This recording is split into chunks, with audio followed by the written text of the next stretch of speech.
नमस्कार। आप देखना शुरू कर चुके हैं भारत कवरेज का खास कार्यक्रम कहीं सुनी।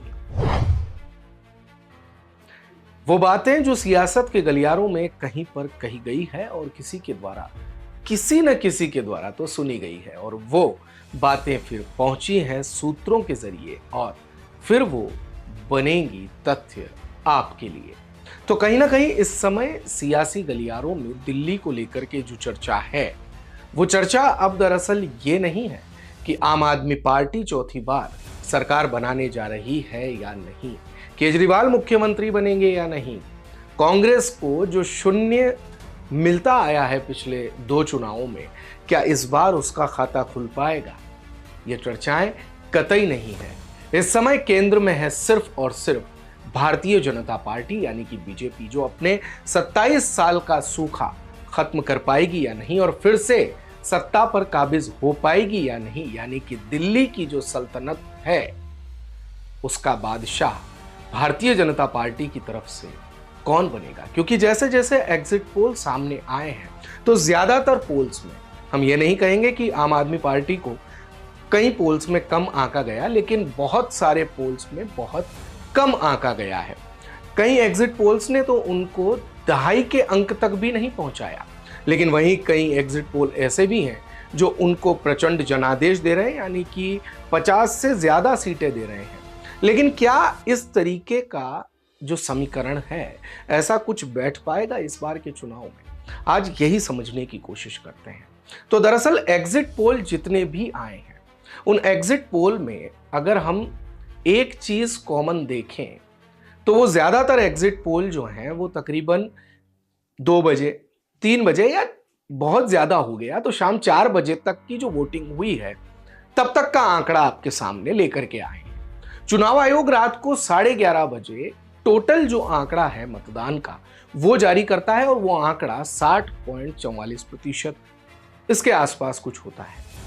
लेकिन अगर आप ये देखें कि 3 बजे तक का जो आंकड़ा है, वो 3 बजे तक का आंकड़ा तकरीबन 47-48% का होता है। अब वो जो डेटा कलेक्ट किया है, वैसे तो पोल्स के सर्वे पे इसलिए भी विश्वास नहीं होता, और खास करके लोकसभा चुनाव में तो ये खासे फेल भी हुए हैं, तो इसलिए भी विश्वास नहीं होता क्योंकि बहुत कम सैंपल साइज होता है और बहुत कम लोगों से उस समय बात की हुई होती है। तो जो परिणाम आते हैं, खास करके आपने हरियाणा में देखा होगा, हरियाणा में बहुत तगड़ा एज बताया था कांग्रेस को, लेकिन जब परिणाम आए तो परिणाम बिल्कुल आशा के विपरीत एक प्रचंड जनादेश लेकर के आए भारतीय जनता पार्टी के लिए। तो क्या इस बार भी दिल्ली में कुछ ऐसा तो नहीं होने जा रहा? खैर, पूर्वानुमान भारत कवरेज पहले भी नहीं लगाता था, अभी भी नहीं लगाएगा। यह हम आपके ऊपर छोड़ते हैं, आप इसको समझिए, और अगर नहीं समझना चाहते हैं तो परिणाम तो आने ही वाले हैं, अब से कुछ देर में आपको पता लग ही जाएगा। लेकिन उससे पहले हम आपको एक चीज बता देते हैं कि 3 बजे तक का जो आंकड़ा है वो 47 से 48% का है। अगला जो आंकड़ा है तकरीबन वो 12-13%, वो इसमें कहीं ना कहीं काउंट नहीं है। हम ये नहीं कहते कि उस मत प्रतिशत में कुछ ऐसा हो जाएगा कि आम आदमी पार्टी के लिए एग्जिट पोल जैसे पिछली 2-3 बार से गलत साबित हुए हैं, गलत प्रिटेंड हुए हैं और आम आदमी पार्टी ने सरकार बना ली तो वो इस बार भी सरकार बना लेगी। लेकिन हो सकता है कि इसके बाद एक प्रचंड जनादेश जो है वो भारतीय जनता पार्टी को मिल जाए, क्योंकि अगली जो वोटिंग हुई है 12-13% की, वो भी उनके पक्ष में हो।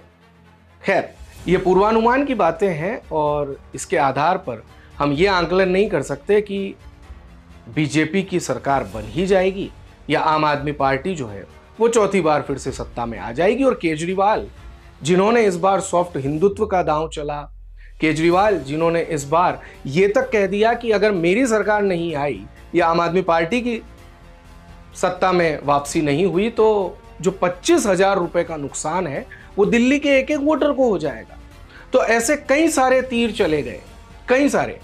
दिल्ली के चुनाव में इस बार मुस्लिम मतदाता, जिन मुस्लिम मतदाताओं ने आम आदमी पार्टी की जीत तय करने में पिछले 2 चुनावों में बड़ी अहम भूमिका निभाई थी, आम आदमी पार्टी ने इस बार, और खास करके उनके चीफ अरविंद केजरीवाल, मुस्लिम बाहुल इलाकों में कई सारे ऐसे इलाके हैं जहां पर प्रचार के लिए भी नहीं पहुंचे।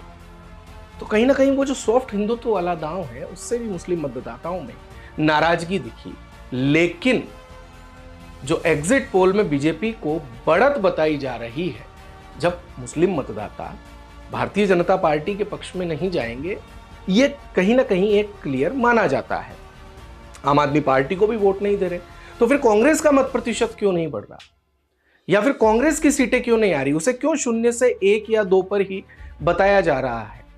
कहीं कहीं एग्जिट पोल तो खाता भी नहीं खुलेगा ऐसी बात कर रहे हैं, और अगर ऐसा होता है तो ये तीसरी बार होगा। उसका एक बड़ा कारण है मुस्लिम मतों में बिखराव।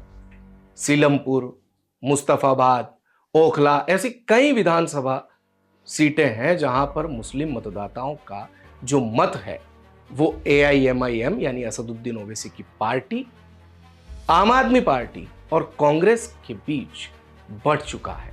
और जब इस वोट का बिखराव होता है तो कहीं ना कहीं इसका फायदा भारतीय जनता पार्टी को मिलता ही है। खैर, अब से थोड़ी ही देर में आपके सामने तस्वीर पूरी साफ हो जाएगी और दिन तक आपको पता भी चल जाएगा कि कौन होगा दिल्ली की सल्तनत का नया बादशाह। लेकिन उससे पहले एक आंकलन आपके सामने लेकर के आया था कहीं सुनी के माध्यम से भारत कवरेज। दिन भर की सारी अपडेट्स के लिए सब्सक्राइब करें भारत कवरेज को, और हाँ, बेल आइकन दबाना ना भूलें ताकि आप रहे अपडेटेड हमेशा।